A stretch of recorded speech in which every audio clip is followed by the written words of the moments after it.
All right, we are live with a brand new episode of the Average Bobcast.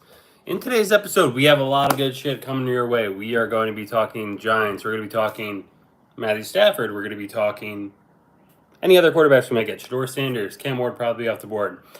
But we got a great show for you guys, joined by my co-host, Eli Manning. Eli, thank you so much for joining the show today. As always, we appreciate you and everything you've done for the franchise. So we'll leave Eli there on the bottom right-hand side of the screen. But with that, let's dive into things. I don't want to talk too much about the Super Bowl, as that is over and done with. The Eagles absolutely decimated the Chiefs in that game. I don't know if you can see these, but yeah, we have some other little guys here. I don't know if they'll be able to make it in because the angle here is super weird. But I did want to try streaming from the iPad in vertical mode here instead of sitting at my computer. The sound might get muffled by being in there. You just want to be careful. Do you want to just be my sound check in the other room and check it out there? Above average wife. The lovely above average wife. Ladies and gentlemen, part of the sound crew and production team. But we got a lot to go through today. And as always, if you do join in, feel free to sound off in the comments. We're going to make this as live and interactive and as fun as possible. So going back to what I thought there, I will figure out how our sound check looks in a minute once we're live, or once my sound team gets back to me. But where I want to get started here is talking about the Super Bowl. The Super Bowl is come and gone. The Giants, the Eagles beat the absolute crap out of the Chiefs in a game that wasn't competitive. But I don't want to talk about that. I did a live stream during the game. You can go back and check for my exact thoughts on what it felt to be a Giants fan watching that. So where my bone to pick with this is an iconic member of New York, as it was one of the biggest fans of New York, an icon, a landmark, and I have an absolute bone to pick with this individual. They are completely on my shit list. They've been on it for years, but now I just want to come clean and really explain why I hate them. And that individual is the Empire State Building. As a native New Yorker, I grew up on Long Island. The Empire State Building has always been something that us New Yorkers have always loved. To see the Empire State Building turn green as representation of the Eagles winning the Super Bowl is absolutely sickening. No other... Oh, Omega, how you doing, bro? Thanks. Appreciate you. Good luck at work tonight. But to just absolutely see the Empire State Building in Philly green colors is absolutely sickening. No other cities would ever do this for their arch rival, but it is absolutely pathetic that the Empire State Building does this. And this isn't the first time it's happened. It happened after the NFC Championship game. I literally can't stand when they do it. So decreasing on my stock is absolutely the Empire State Building. Can't stand them. Malik Neighbors has had a lot to say, moving ahead to our next topic, about the next Giants quarterback. A couple months ago, I think it was around the weekend of the Heisman in New York City, Malik Neighbors was throwing passes outside on the street with Shedeur Sanders as they were there for the Heisman ceremony to support Travis Hunter, who ended up winning. And Malik Neighbors was recently on a Pro Football Live appearance. Malik Neighbors said that he has... Omega, I'll get into that in a few, as I do have a lot to talk about there, but I do want to talk about some of the quarterback stuff first. And where I'm going to go with this is that Malik Neighbors, first off, said that he has no preference on to which route he wants the Giants to go here, whether they draft someone third overall, like Shedeur Sanders, Cam Ward. If Cam Ward's there, I think he'll probably go before Sanders, and it seems like Sanders will be there. Or if there's some veteran option that they want to take and allow that veteran to be in for a couple of years or even a couple of games, see how it goes, and allow the rookie to learn from someone who's done it for a while. we'll touch on maybe if Matthew Stafford's that option. I did a video the other week that talked about a lot of different options between Stafford, my boy Jameis, who I absolutely love, and like guys like Sam Darnold. So you could go watch that video. I put all my thoughts there. We don't need to recover them again. But to finish off what Neighbors was saying, he said if they do decide to pick a rookie, in my eye, he would want a vet in the room with that rookie, teaching him some stuff when he's out there. So it's not just in his head. He's thinking he's the savior of the team. It's a lot to put on a rookie. And here's the thing with a lot of our... Sorry, Omega, I'll get to you in a minute, bro. But here's the thing. When teams are drafting really high, like the third overall pick that the Giants have, it's because you had such a bad team, right? So it is a lot. I agree with Malik Neighbors. It's a lot to put on the shoulders of a young quarterback who's coming into the league for the first time with an immense amount of pressure. Now, the Giants just failed in that regard with Daniel Jones. The Jets have done it a few times in a row now between Sam Darnold, Zach Wilson, and now Aaron Rodgers, who's been a long-term veteran, and he's going to be wearing a gold jacket at some point. So the New York City media will eat you. For my options for who I want, whoever they take and don't have to pay a shitload for or give up a lot of draft capital for, it seems like Matthew Stafford is going to need a lot of future resources to bring him in now at 37 years old for a season or two. I don't necessarily find the value there in that. And if Matthew Stafford comes in at 37 years old, he still has the same offensive line that's been historically bad in not one, but two back-to-back seasons. So, but it is a sexy option if they could bring in Stafford and you get Cooper Kupp to come with them, or Deebo Samuel, or T. Higgins, or someone else who's a little bit older. And then you could pair that with a younger quarterback, or take Travis Hunter or Abdul Carter, best player available at 3. And then you pair that with a veteran. And if it works for the veteran, great. If it doesn't, you've still continued to push your franchise forward with young talent. And one of the biggest issues about the quarterback situation is that Tommy DeVito is currently the only quarterback under contract currently for the 2025 season. So there's got to be moves made at this position, whether it's through the draft I talked about. I did a video the other day, if you want to check that out, about drafting Shedeur Sanders, the case for and against drafting him at 3 overall. The other week, I did a video about another really intriguing option that could be found later in the draft, not necessarily at the 3rd pick, maybe later first round, maybe second round. There's got to be a lot of stock raising, stock decreasing, names flying around in the lead up to the draft. And that person is Jackson Dart, the quarterback out of Ole Miss, who, you could watch the video that I did. He crosses a lot of boxes. He's a friend of the family for the Mannings, so close relationship there. Eli loves him, and if Eli loves him, that's already good enough of a pass of approval for me. So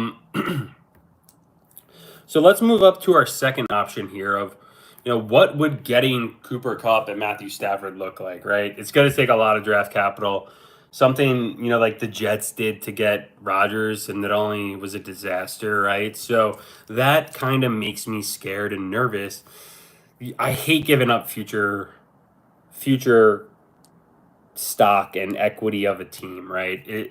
When teams that do win are built throughout the draft. Yes, they can add a weapon or two at wide receiver, but look at the 2 quarterbacks in this Super Bowl. Patrick Mahomes drafted, superstar. Jalen Hurts, incredible player, drafted in the 2nd round by the Eagles. Both of those teams the Eagles had a couple rental guys come in, but they fit their system really well and had drafted pieces that were their own guys specifically on the offensive line. So Joe Shane also mentioned, this is from Salomon on X, that the Giants would look under every rock for a quarterback and explore every avenue. If they draft a young quarterback, he would pair them with a veteran to show him how to be a pro. Yeah, like I just mentioned in the part above, I think it's an excellent option. We could talk about the time in 2000. Well, when was Eli drafted? 2003? In that draft, the Giants drafted him, and then they also signed Kurt Warner as a free agent that year. And Kurt Warner played a handful of games. He might have lost. He went maybe he went. I'll just make up a number and say 3-5 or something if he even made it 8 games. But with that, Eli was able to see, Kurt Warner was coming in maybe off after a couple down years, but he was a part of the greatest show on turf with the St. Louis Rams, where he won a Super Bowl in 1999. And then I was actually really happy to see Kurt Warner. After he did leave the Giants, he had a tremendous amount of success for the Cardinals. And I always get it confused. I don't think the Steelers beat the Cardinals in that one Super Bowl. I always get that confused. But Kurt Warner did get there again. So he was able to have success after leaving the Giants. And, sometimes when you look at that, you draft young guys, even though you have old icons. The Giants obviously aren't in old icon territory right now. There's no one there, just Tommy DeVito. So it's not like when the Packers draft Aaron Rodgers, Brett Favre has been there and an icon of the franchise. What do you do when the cropped popo is trying to get rid of you? Pumpkin angry. It's a great question.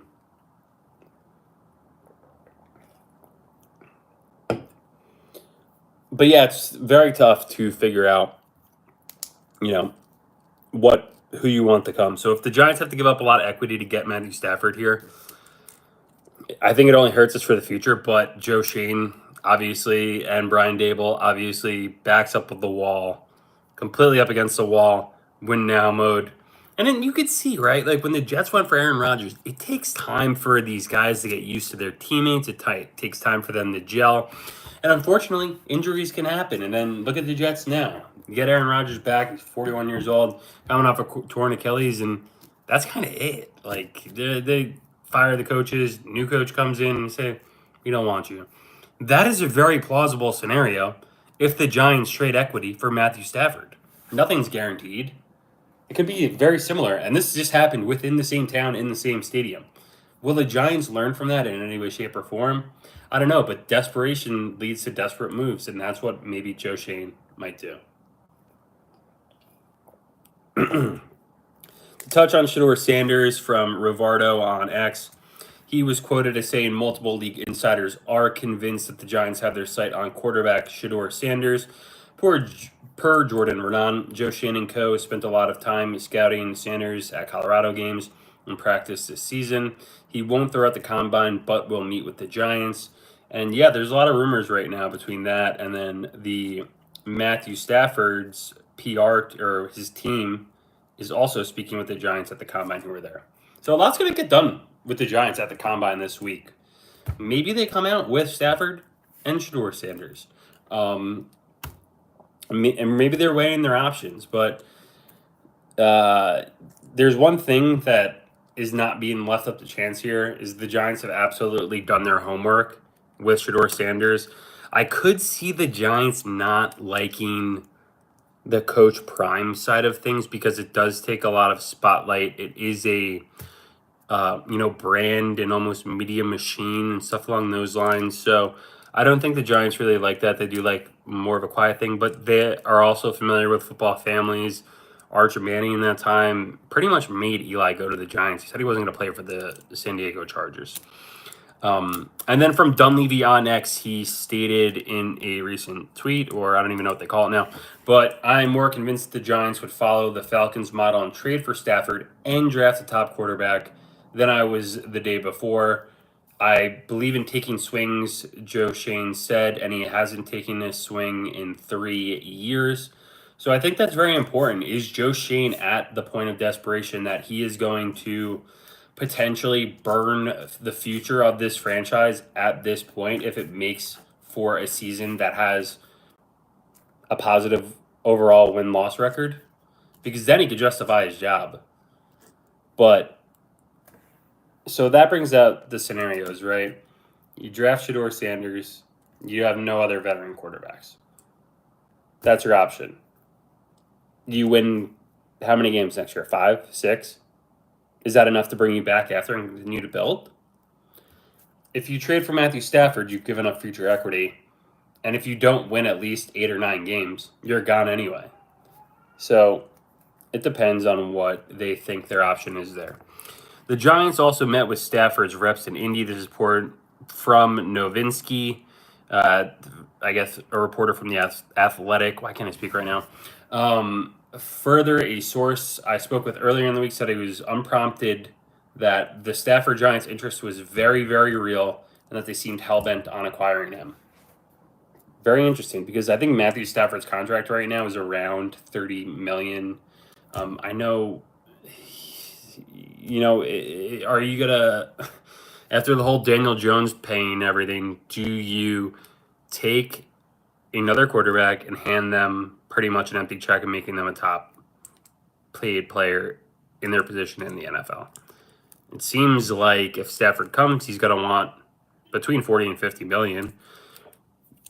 Now, I wonder if that would be very incentive based, and if you would do that, going back to what was the quote about doing what the Falcons did, right? Kirk Cousins comes in, wins a couple games with the Falcons. They paid him a shitload of money. They're already separated after 1 year, and they're going to go with Michael Penix Jr. to start next season.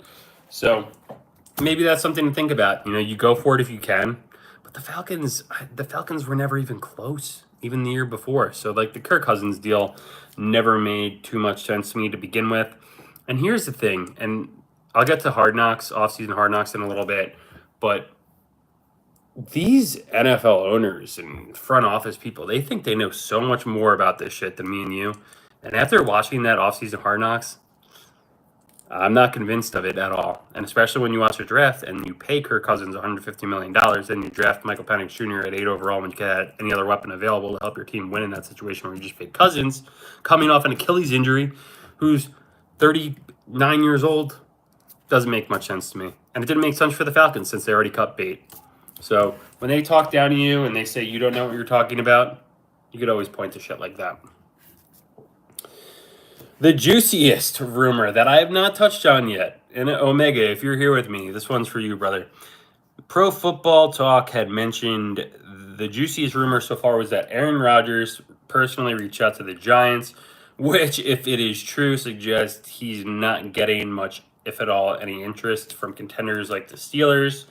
Do I want Aaron Rodgers to play quarterback for the Giants this year? Or this season? No. Does Aaron Rodgers probably want to play quarterback for the Giants this season? I doubt it. I just watched the Aaron Rodgers documentary 3-episode thing on Netflix, and within that, he was very huge on, if I'm going to continue my career after playing for the Packers, I want to be able to win a championship. And the Giants, they're not there yet. They're not going to be there next year. They might not even be there the year after that. So by then, Aaron Rodgers is going to be way deep in his ayahuasca benders in Costa Rica or Colombia or wherever the hell he goes. So doesn't make sense to me. Don't see it happening.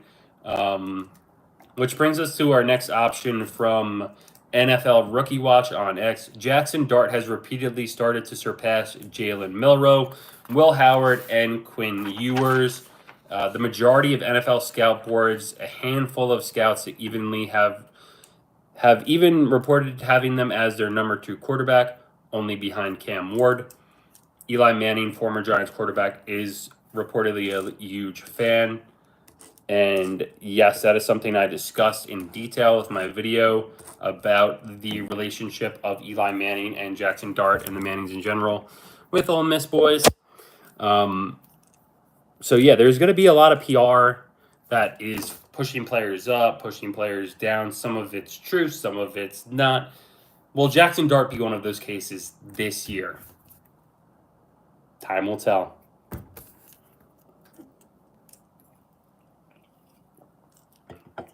What do you guys think about the Giants quarterback situation or the combine so far in the draft? From a quarterback perspective, is Matthew Stafford something that you guys want? Or is it Shedeur Sanders? I think I'm kind of locked in on Shedeur. I just started the Coach Prime show. My brother is the biggest Coach Prime guy. He's like a Coach Prime truther. Shedeur, Travis Hunter. He absolutely loves these guys to death. I was my side of things in the equation was I thought that they were very forced by the media, and they had the backing of the media to push all of the stuff that they do. Whether it's good, if it's bad, they're not going to talk about it much because there was a lot of bad with it, a lot of losses. But hey, they pushed the narrative enough to get Travis Hunter is a talent, but if Travis Hunter is just on a regular team, on this Colorado team without Coach Prime, does he win the Heisman? It's a very valid argument to be made.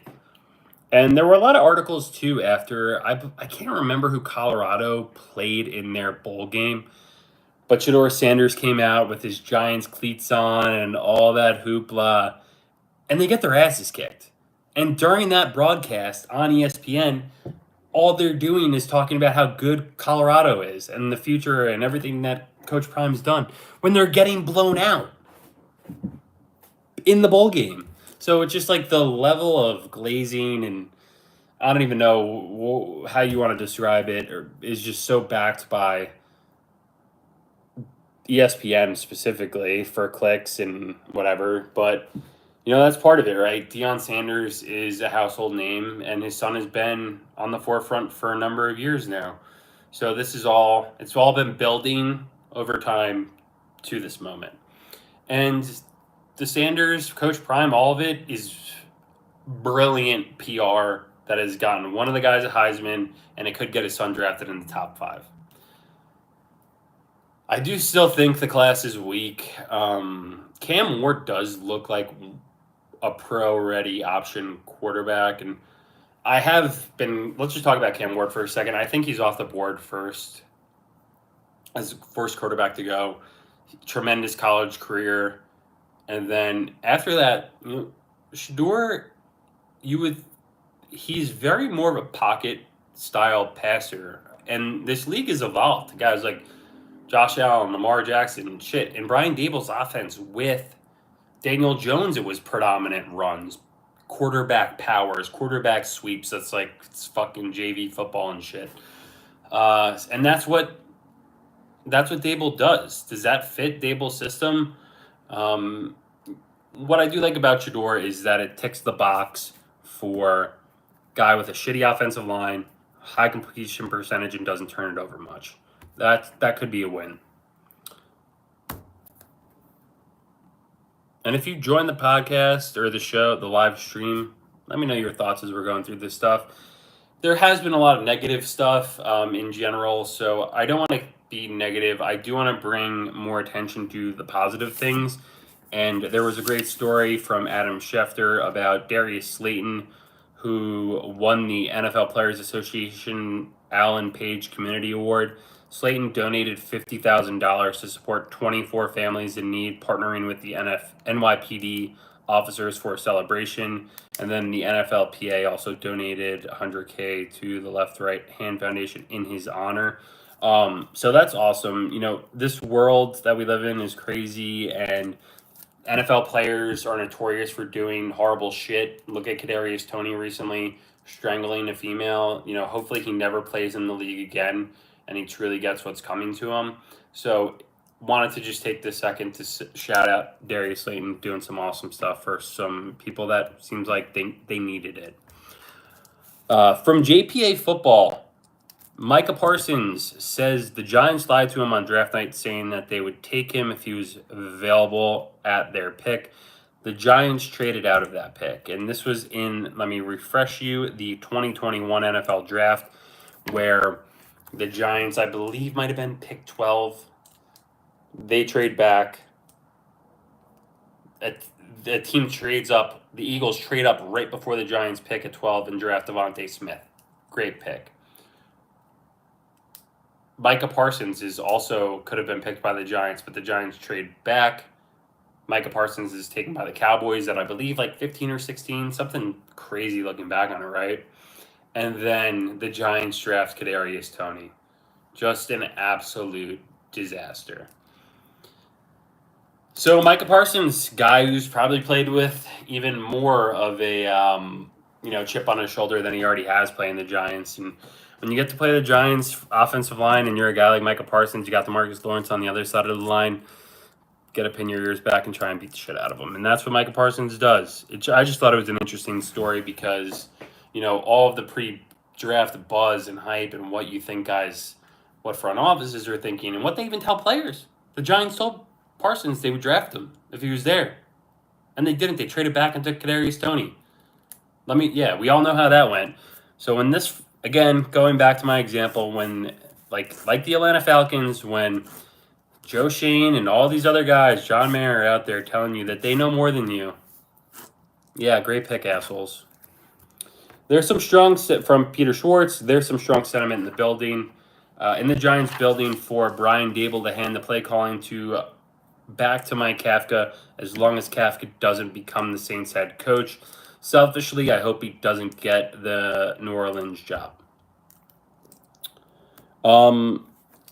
Yeah, I mean, so let's talk about this, because going into last season, Mike Kafka was the offense coordinator. Then this season starts, Brian Dable says, I'm going to take the plays. And the offense still looked horrible, no matter who played quarterback. So the excuse of Jones sucking kind of went away, because you had 4 shitty ones. You saw Daniel Jones released from the team. You saw Drew Lock have 1 5-touchdown game, and otherwise that looked like terrible. Tommy DeVito looked terrible every snap that he took. Tim Boyle, I mean, Jesus, like, I can't even believe he's still in the league. If you want to take a good laugh, look at Tim Boyle's stats. It's kind of insane what he's done, or what he hasn't done, if you want to rephrase that. But I believe the Giants do get some picks from the Saints if Mike Kafka becomes their head coach, because it's some sort of, I don't know, protection thing. But Mike Kafka also ended up coaching the senior day game, which is wild. I mean, clearly Mike Kafka has a great reputation around the league. When you pair that with the point, he didn't even call a single play last year. So his reputation is very solid, that he's getting head coaching offers. He's told that he's coaching the senior day game. Not many people get those chances, and not many people get that chance after they're demoted to just...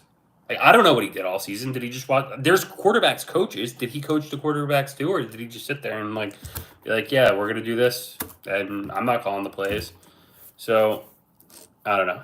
Yeah, if he stays, give him the job. Let him call the plays, because honestly, I was very uninspired, and I thought it was a very big negative on Brian Dable for me that he called the plays, and that was the result throughout the entire season.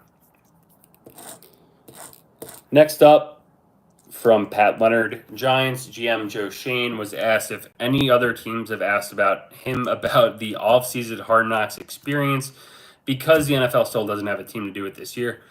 And Joe Shane is quoted as saying, no, I haven't gotten any calls on that, but I think I would tell them. I know what I would tell them.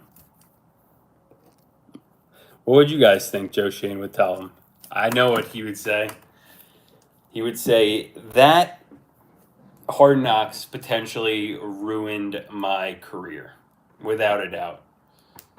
You know, and the smugness of the Giants front office and those guys. I mean, I think a couple of them, maybe 2 of them, it's like Abraham or Abrams and the Italian kid, I thought came off that show looking good and knowledgeable and passionate.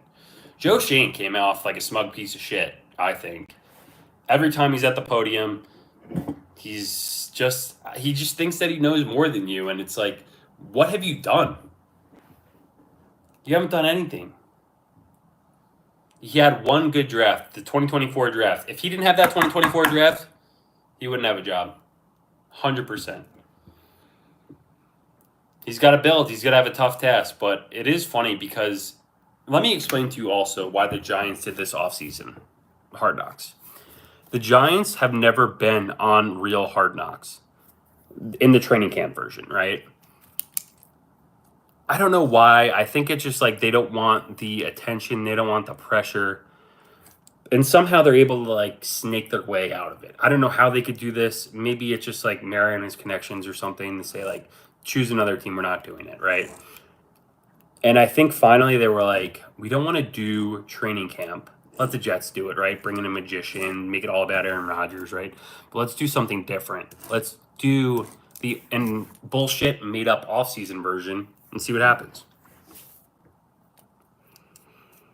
And that's what they did, and it couldn't have gone any worse. There's no way you could convince me that doing the actual training camp version of Hard Knocks was worse than how the offseason version of Hard Knocks went for the Giants in any way, shape, or form. It was a disaster. It was a disaster when you have your general manager on tape over and over and over and over again. So we're looking for a quarterback, Jaden Daniels. We should take Jaden Daniels. And you just paid this guy $40 million a year to be your quarterback. How do you think he felt? I think if you were a team and you did the offseason Hard Knocks again, it would go just as well as how it went for the Giants. But this was specifically bad. Untenably bad. And there's no way it would have been worse than a regular training camp where it's like, oh, Saquon's gone, so who's going to fill in for Saquon? Oh, here's Tyrone Tracy Jr. Here you go, Tyrone. Hi, I'm the new rookie running back. I'm going to do great. That would have been better than offseason Hard Knocks of him sitting there being like, so Saquon, coming back? I'm not. And then he's in the meeting there. He's like, yeah, we're not going to pay a running back $12 million. We're not going to do it. It's like, well, the Eagles did, and look how it worked out for them.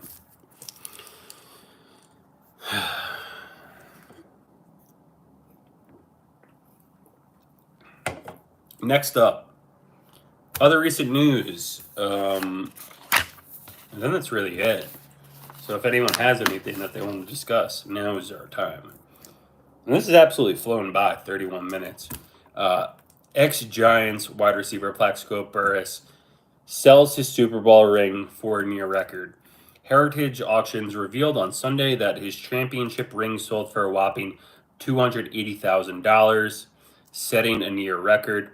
It is the second most expensive Super Bowl ring ever sold, behind the Super Bowl V ring belonging to Baltimore Colts head coach Don McCafferty, which fetched $300,000 in 2002. Yeah, just seeing this, it made me a little sad. Because Plaxico, the Giants don't get any of those Super Bowls without Plaxico Burress. They don't get the first one for sure without Plaxico Burress. So it kind of sucks when you see someone like who did all the right things and everything in their power to get the Giants to that point. Be at a point in his life where he really needs that $200,000 and wasn't able to save up much money to live a long and happy life, and not have to worry about, the bills and shit. And now you're looking at Plaxico selling it for $200,000, $280,000. It's a nice chunk of change, but how far does that get you? He probably has kids, and it just makes me sad for him, and I think maybe the NFL, I would like to say they do a better job nowadays with trying to coach and educate people about saving for the future instead of just living in this moment, right? Because when they talk about the NFL, it's always the abbreviation they say is not for long. But Plaxico's career, I think, could have went longer for sure if he didn't shoot himself that time in the club in, I believe.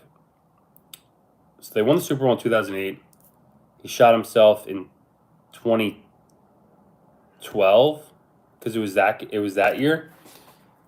2011 they won the Super Bowl. 2012, yeah, 2012 is the last time the Giants were really good. So they won that next season. They were incredible. They were like 10-1. I did a video about this if you want to learn more about it, where I walk through everything in extreme detail. But they were one of the best teams in the league, and I said that was the last time that people and other teams were afraid of playing the Giants, because it's really been downhill since, where no one's afraid to play the Giants. It's just if the Giants can eke out wins, good for them. But that was the last time people were afraid to play the Giants. Plaxico Burress was a major part of that. And unfortunately, his career kind of went sideways after the firearm incident, which was also combined from a political standpoint. Mike Bloomberg was the New York City mayor at the time, and New York had they still have a very strict gun rights or gun control thing. Like, you can't have firearms on you in the city in any way, shape, or form. It's completely illegal. So when that happened with Plaxico, where his firearm was discharged in the club, Mike Bloomberg threw the entire book at him. And And that sucks because, I don't know, Plaxico doesn't seem like a bad guy. Did he grow up in a different environment compared to me or you or most other people? Yeah, for sure. If that's what you're doing, carrying guns at a nightclub, I don't know anyone that would do that stuff, but, maybe he, it's just, I don't know, part of his life, and it just, sometimes people grow up doing stuff and they don't know that it's bad, and maybe that was it for him. And it sucks that it ruined his career, because I think if that were to happen today, he's not getting that much time. So it's interesting to see how politics in a couple of years just changes things. And yeah, maybe he just had a lot of money to pay for lawyers and court, and he was able to come out of prison and then play for the Jets, I think, for a cup of tea there. But yeah, if you guys join into the show, let me know what you guys think about the upcoming NFL draft. We've had a lot of people lurking throughout this episode. Not many people saying much, which is fine too. Maybe people will say more at some point. I'm not sure how much longer we will go. We had our boy Omega, who is one of our biggest supporters of the show. So did I answer his question? Let me just see. I don't know if he's still here, but he had to work. That's, it's just paying the bills, doing good shit, being out there, working hard. And then it was, yeah. So for the third overall pick again, if we had to choose between, if I had to rank between Shedeur Sanders, Cam Ward, or Travis Hunter, Cam Ward, I think, will obviously be the first quarterback off the board. I think he's just seems better. I don't know how to explain it. I think he just looks better. It's just going to be interesting because Shedeur Sanders, I think, is going to be there. And are the Giants going to pull the trigger? We will see. I think Travis Hunter seems to be like a can't-miss prospect. I mean, there's so much overanalyzation before a draft happens, and it's usually like where quarterbacks are overanalyzed. Travis Hunter seems like a can't-miss cornerback in this NFL, for the NFL. Like, there's no way Travis Hunter is... And sometimes you draft guys and you're like, oh, like Jalen Hyatt, perfect example, right? Phenomenal college career, wins the Biletnikoff Award, sucks in the NFL. There's no reason for why. He just can't play at the NFL level. Can't even be on the field. Can't play special teams. That does not apply to Travis Hunter. Travis Hunter is a born and bred football player. Wherever you put him on the field, he will be successful because he's that strong of an athlete. If you want to play him at cornerback and start him at cornerback from day one, he's good to go there. People are saying maybe he'll play both ways. It's the NFL. It's pretty much like impossible to play both ways. Very hard to do. It doesn't happen very often.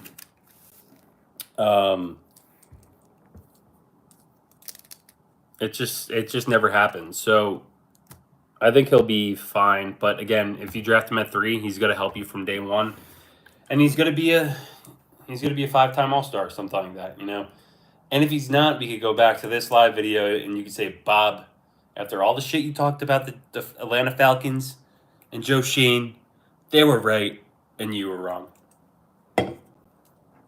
Before we wrap things up here, anything else you guys want to talk about? Went through all my notes. I thought it would go a little bit longer. 38 minutes in. I think that was a pretty successful show. Someone just gave me a like. Thanks for the like. Eli's like, thank you for that like, man. I don't know why I gave him the Herbert voice from Family Guy. You deserve more than that, Eli. What else? Cool. I think what should we end with here? There will be a lot coming up over the next few weeks. I think the media will be absolutely exhausting to deal with. What's going to happen, what's not going to happen. I gotta look at when does free agency actually open, but I'm not sure when. Because that will have an impact on everything with the Matthew Stafford stuff. And then I guess the final question here was if we had to take a veteran quarterback, would we take Stafford, Wilson, or Rodgers? Oh, so okay. So I was like, Wilson. Who the hell is Wilson? Russell Wilson. Yeah, that's who when I was ranting earlier about the various bridge quarterbacks that could be an option, which I did a video about. If you want to go check it out about the bridge quarterback options, but let's talk about the Steelers guys real quick, and then we'll wrap things up. Unless if you joined in and you want to make it conversational, please put all your comments in, and we'll get to them. But Russell Wilson's a guy who's been around for a very long time. Tremendous success in Seattle. Last year looked pretty good with the Steelers. Did he? He couldn't get it done in the playoff game, but good coaching. The Steelers were okay, and does he have more left in the tank? He would be someone great for Shedeur Sanders to learn from. That is someone great to do it, to see, because Russell Wilson's a good guy, and Russell Wilson doesn't have an ego like, oh, you're gonna stop me, Justin Fields, Shedeur Sanders, because if you think about it, that's how Russell Wilson got his job originally. If you go back in time, the Seattle Seahawks gave backup from the Packers, Matt Flynn. I always say Matt or Mike. It's Matt Flynn. Got a shitload of money from the Seahawks. Didn't play at all because Russell Wilson beat him out of camp. And I think Russell Wilson was like a third rounder. So maybe they might pair like a Jackson Dart or someone, Jalen Milroe or someone else later in the draft with a guy like Russell Wilson, because Russell Wilson's wife loves New York. It's always been linked. I think he comes up and visits. I would like to know what those conversations like. Is it just John Mara being like, hey, Russell, thanks for coming? I don't know. I spoke about Rodgers. I spoke about Stafford. And yeah, so I'm, if Russell Wilson wants to come and get beat up with this offensive line, or maybe he wins games, could you imagine? This is what I wanted so badly for the Jets. And I'll end with this. This is why I wanted Aaron Rodgers. As much as Jets fans get obnoxious as hell, maybe this is just also because of the Rex Ryan days where they talked a ton of shit. I was really rooting for Aaron Rodgers to win a Super Bowl with the Jets because it would have been one of the most iconic sports stories of all time because of just the lack of success that the Jets have had at the quarterback position. It would be insanely epic if someone can come to the Giants like a Matthew Stafford, like a Russell Wilson, and shit, even Aaron Rodgers come to the Giants at this point and getting the Super Bowl done. That would put them in NFL lore for all time. We'll end with that. We went for 43 minutes. I hope if you did join the stream, I hope you enjoyed it. Wanted to see how this would go. I don't know when the next time I'll do a live one is. Maybe around the draft. Or, I was seeing if this one did well. Maybe we do them more frequently. Because it's fun. It's fun getting to talk to people. It's fun getting to answer questions and comments. As long as they're nice and not trolling like Pumpkin Angry asking me when the cropped popo is trying to get rid of you. I still don't know what that means, but I hope it's not anything bad that's going to get me in trouble. Anyway, thank you guys for watching as always. Have a great rest of your night. And hey, it's almost Friday, so if you have any plans this weekend, hope you enjoy them. And enjoy the draft combine, NFL combine coverage, because it's funny to watch. So, thanks, guys.